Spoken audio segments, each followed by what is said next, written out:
Nakatakdang dumating sa bansa ang Prime Minister ng East Timor-Leste na si Kairala Sanana Gusmao sa Hunyo 5 hanggang 9.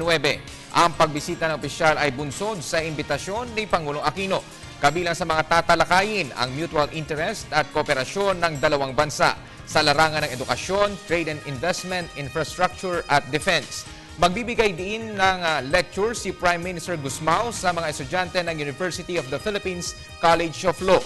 Magpagpulong rin ang opisyal sa mga Filipino investors na ibisitahin ang Clark Field, Pampanga.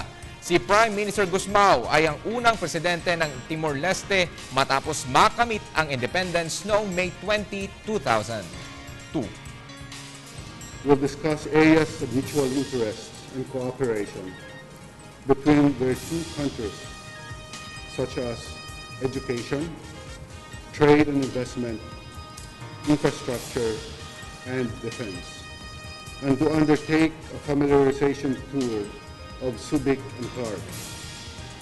He will also meet with potential Filipino investors in Timor-Leste.